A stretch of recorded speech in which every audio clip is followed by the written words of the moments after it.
Hello guys, in today's session I'm going to be talking about like some kind of data cleaning. That's what we're going to be doing today, and it promises to be a very massive session, okay? And I'm going to get started. Now, data cleaning is a very important aspect of NumPy, pandas rather, more like in machine learning. We make sure that we prepare our data for machine learning and all of that, okay? So, but we're going to be looking at it from the lens of, from the healthcare lens, more like preparing health data for machine learning. And I'm going to have kind of a walkthrough of data cleaning as the core, stage in machine learning pipeline. Because from inspection through to validation, using Python, pandas and real world data, is actually very crucial attribute of what we really need to do.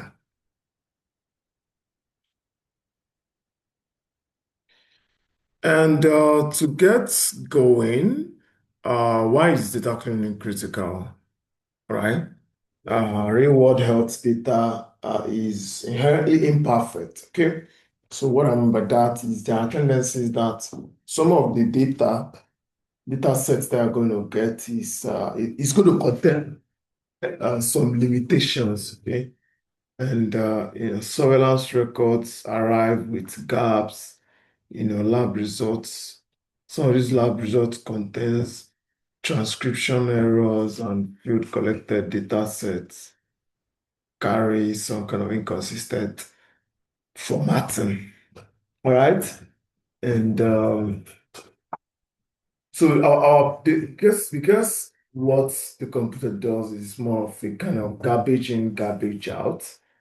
You know, if there are actually presence of some of these, more like if there are presence of some of these kind of data sets, there are tendencies that is going to, kind of affect our pipeline. All right.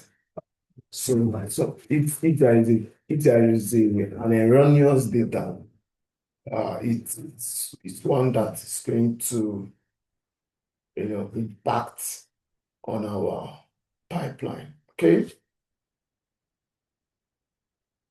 All right. So move to the next. Now, so what are some of the types of data problems we have in health data set? So sometimes it could be missing values. It could be some kind of, that's what I mean by missing values. It could be like cells with NaN, that's not a number. It could be none, maybe a kind of blank entry. And some of these things actually some of it are often from from lab reports, okay, or patients' records. It could become some kind of duplicate records. Maybe there's a portion of your data set that's actually entered twice, or it could be inconsistent formatting. Like maybe we have male as capital letter, we have another as small letter, and we have another one as abbreviation or a kind of a character, or it could be outliers, it could be incorrect types. Okay, so these are some of the missing data problems we can have in data sets. Now, I'm going to make this session very simple. I'm not really going to make it complicated because the first thing you might want to do is an inspection, right? Inspection is always the first step. Pandas provides three essential methods, and that together gives you a comprehensive view of your data set structure, its types, statistical profile, and yeah. So immediately you have your data set, you might want to just type kind of df head, okay? And what it does is it displays the first five rows, I use it to visually verify some kind of column names, spot obvious formatting issues, and confirm that the data loaded correctly. Now for df.info, we use it to return the column names, the non-null accounts and data types. So this is more like the primary tool that we use in identifying missing values and types of mismatches at a glance. Okay. So a column with fewer non entries than rows are now known to contain missing what data. So don't describe what it does is kind of statistical or summary statistics that contains mean, median, more like mean, standard deviation, the mean, max, and the quartile range, that's the interquartile range, all right? So for numeric variables, or what I would say numeric columns, okay? So we use it to check for outliers. For example, where we might have a minimum age of maybe -5 or a max of maybe kind of 999. So the actual inspection checklist now is, are the columns readable? Are they correct kind of data types? How many non per column that's missing variables? And then going to check if the mean and the max values are biologically, they make biological sense, okay? And then yeah, how many rows and columns that we have. So yeah, what some of the things that can cause missing data could be lab failure.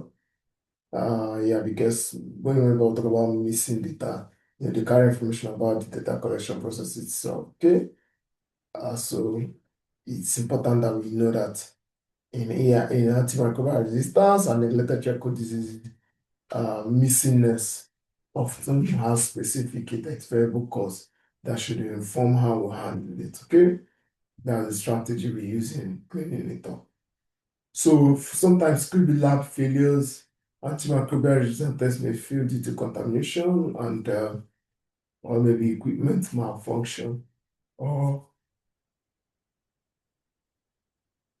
some kind of insufficient, sample volume. All right, so this ones are stuff that I can now leave our resistance results as not a number. Sometimes it could be incomplete patient records, okay? Field collected entity surveillance, frequent, that's surveillance data frequently lacks demographic fields when patients present at under-resourced clinics without standardized intake forms. So sometimes it could be reporting gaps, okay? And some of the facilities may not actually report specific variables. So treatment outcome due to differences in national surveillance protocol. So it's very important to actually understand why there is missing value so that we can safely drop it, impute it, or flag it as a limitation. So to detect it, we usually use this the small method because it's one that returns the Boolean, max and chaining, okay? And we can chain it with sort of sum and then it aggregates the count per column. Now, if I were to say interpreting the output, right? The result, the result is a series where each index is a column name and each value is the count of any end, entries. So this is how we identify if there is kind of missing values. Now, what we have is kind of a proportional assessment, okay? And this is something that returns the percentage per column, okay? So percentage above 40 to 50% means that what?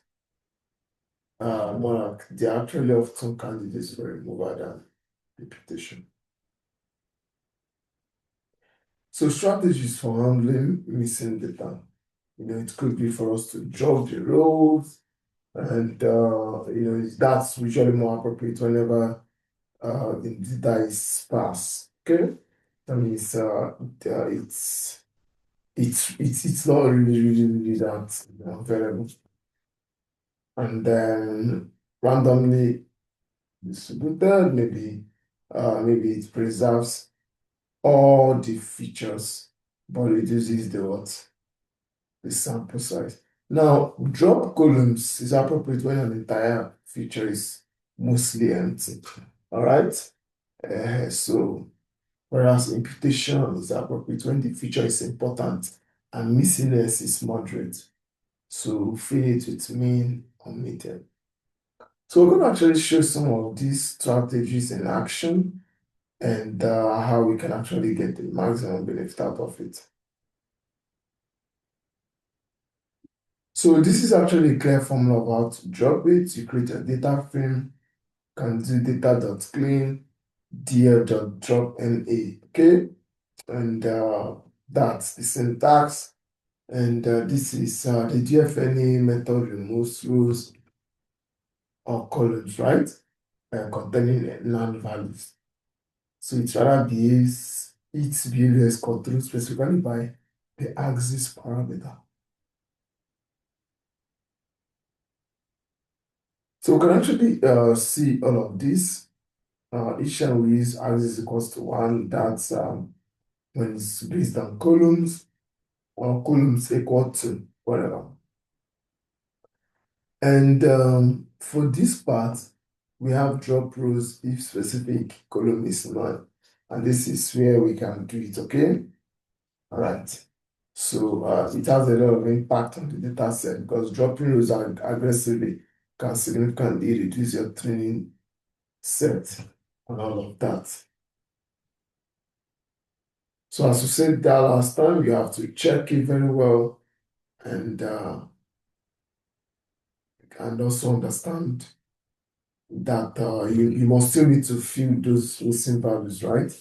So you need to fill all the none with zero if you want to use a style or if you want to say, okay, some kind of mean imputation and, for a numeric column, okay? All right, so mode of imputation for a categorical column, we can say, we'll put this and then dot fill on A, then we now have organism mode. So the imputation is suitable for normally distributed um, numeric features such that it preserves the column, the column mean but reduces variance. So we use it cautiously when we have skewed lab values. And median is more robust for skewed distributions such as MIC values and all of that. Okay, so it's less sensitive to extreme values. Domain informs, use expert knowledge, okay? Feel a missing result and all of that, okay? All right. So some kind of data type correction is some of the things we do before we start it. I think I actually explained all of this in my previous video where I see that you need to actually check the type df.t types, okay? So when you put this on the console, what happens is that it tells you the type of data across full data set. And also now one is to convert a column to that's if you want to convert a column to an integer. And this is what you need to do if you want to convert to date time. This is what you do. So it's actually very, very important because the correct type means numerical, some sort of numerical operations and, machine learning libraries like scikit-learn reject data frames to mix data types in feature matrices. So all these things are important in memory management. And if it's if it's something that comes as an integer type, you need to raise the value error. Okay, it raises the value error because the columns likely contains no it contains non-numerical entities. And so we use bd.to numeric to convert valid entries. So how do we handle categorical contingencies? Okay, so calculate, he said here the categorical columns in a built data set are particularly prone to inconsistency, okay? So a single concept may be recorded in multiple ways due to data. And some of the problems, more like we see here, consider age, sex, column, include containing some of those values there, right? And you can have detection workflow, right? And yeah, work around that with any part of data flow. So Panda treats such impulse unique string as a separate category.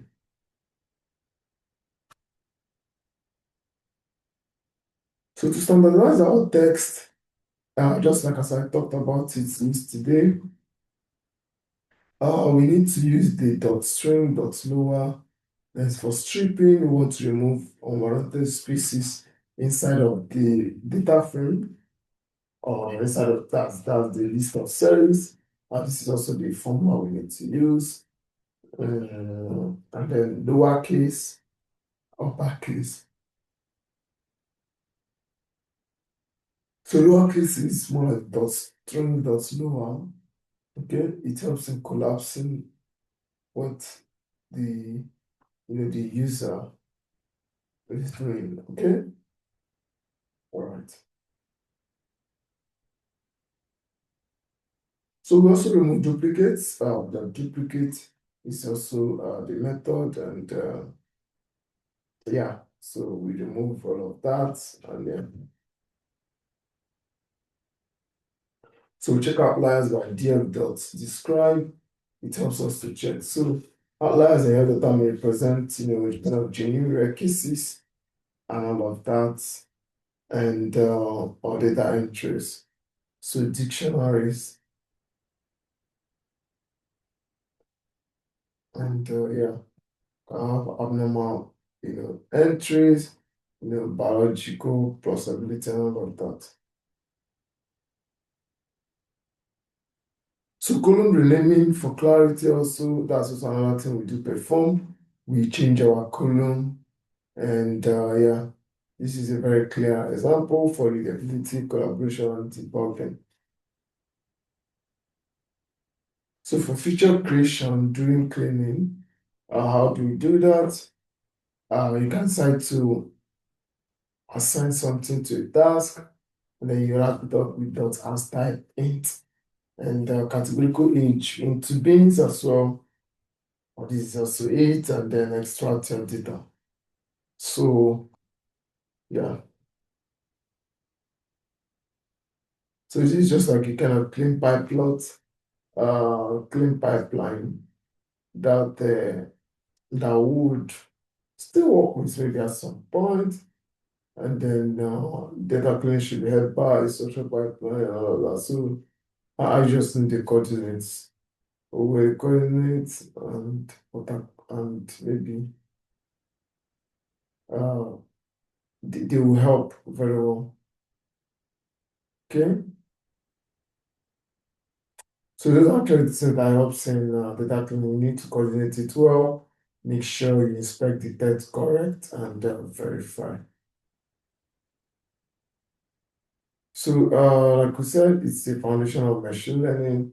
Once we clean it out, we expect a response, and by checking for reliability of the target variable and the stable model performance.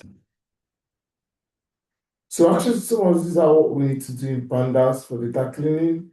I just kept this as some kind of theories to scratch around the surface. And of course, I'll definitely see you on the next one. We will do some practicals. And yeah, thank you.